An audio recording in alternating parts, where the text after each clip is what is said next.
From the echoing steps on weathered wooden floors to the soft clink of milk bottles at dawn, the homes of yesteryears brimmed with features that now evoke a sweet sense of nostalgia.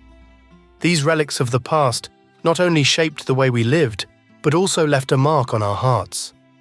Make sure to subscribe to the channel as we explore 10 old home features that have gracefully faded into history. Before air conditioning whispered cool relief into our homes, there were sleeping porches.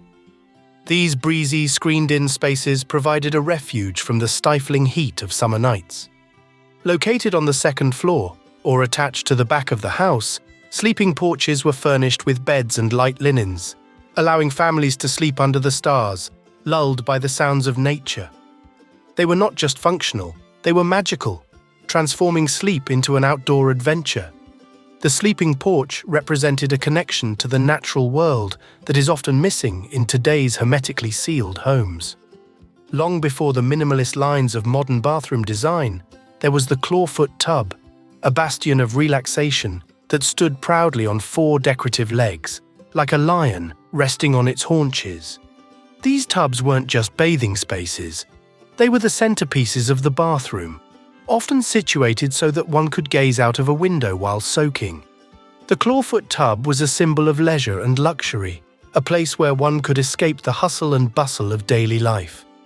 You see, taking a bath was a moment to relax, a moment for yourself to escape the hurry of daily life. It was here, amidst bubbles and warm water, that the worries of the day would dissolve just as quickly as the soap. In an era before the dawn of online grocery delivery, there was the humble milk door, a small, often wooden door that connected the outside world directly to the kitchen. The milkman would come in the early hours, bottles clinking softly, to deliver fresh milk, cream, and other dairy delights, leaving them just on the other side of the milk door. Households would wake up to the day's supply, ready and waiting. This feature represented a bygone era of personalized service and community trust, where doors could be left unlocked and the milkman's daily visit was as reliable as the sunrise. Moreover, the milk door and the daily deliveries it facilitated were a precursor to the modern convenience of home delivery services. While today we can order almost anything online and have it delivered to our doorstep, the milk door reminds us of the origins of this concept, rooted in a time when such services were less about the impersonal efficiency of technology and more about the personal touch and reliability of human connection. The telephone nook was a small, built-in shelf or alcove in the wall, designed to hold the family phone and a directory or notepad. It was a dedicated space for making calls, often located in the hallway or living room, where conversations could be had away from the hustle and bustle of household activities. This feature spoke to a time when the telephone was a stationary, communal object, around which family members would gather to hear news from afar or make plans. The intimacy of the telephone nook, with its privacy and focus, contrasts sharply with today's mobile phone culture, where conversations happen anywhere and everywhere. Above the doors inside, many homes were transom windows, small hinged windows that could be opened to allow for airflow or closed to maintain privacy. These architectural features were not only practical in the days before central heating and cooling, but also added a touch of elegance and light to interior spaces. The ability to regulate air and light with such simple mechanical means is a testament to the ingenuity of past designs, emphasizing function without sacrificing form. Perched atop the roofs of coastal homes, the Widow's Walk was a railed rooftop platform originally designed to provide a view of the sea. Maritime lore tells us that they were named for the wives of sailors, who would scan the horizon for their husbands' ships. Beyond their romanticized purpose, Widow's Walks also served a practical function, offering a vantage point to spot incoming ships. Interestingly, the origin of the Widow's Walk is intertwined with practicality as much as with lore. In addition to providing a lookout for the return of ships, these rooftop platforms were ingeniously designed to offer a solution to another significant hazard of coastal living: fires. In an age when towns and homes were predominantly constructed from wood, the threat of fire was ever present. The Widow's Walk offered a strategic advantage, allowing for the early detection of fires in the vicinity, and in some cases, contained sand or water to combat flames, showcasing the multifaceted utility of these structures.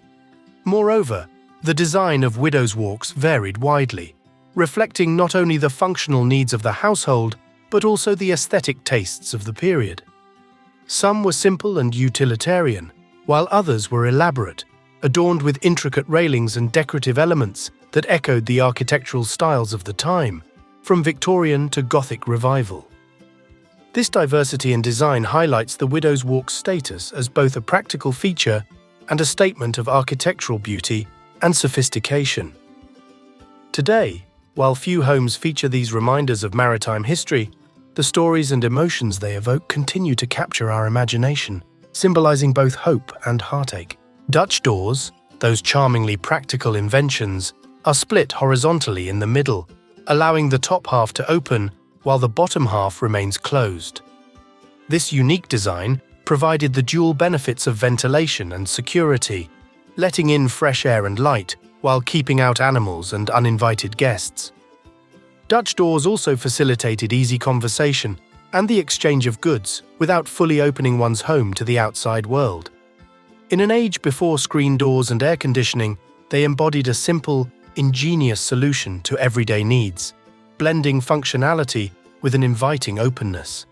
A staple in grand homes of yesteryear, the butler's pantry served as a transitional space between kitchen and dining room, where silverware, china, and glassware were stored, and final meal preparations took place.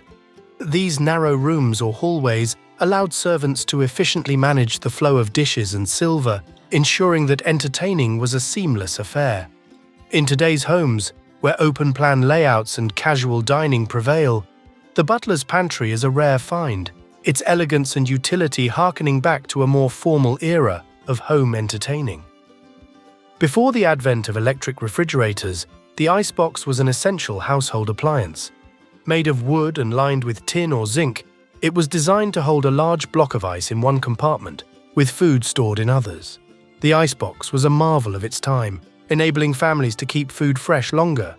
Ice delivery became a regular service, with icemen bringing blocks of ice to homes, ensuring that the icebox remained a central feature of the kitchen. The transition to electric refrigeration rendered the icebox obsolete, yet it remains a symbol of innovation and adaptation. The parlor room, deriving from the French word parler, which means to speak, was a formal living space where visitors were entertained. This room was a showcase of the household's best furnishings, art, and decor, designed to impress guests and serve as a setting for social gatherings, musical performances, and tea service.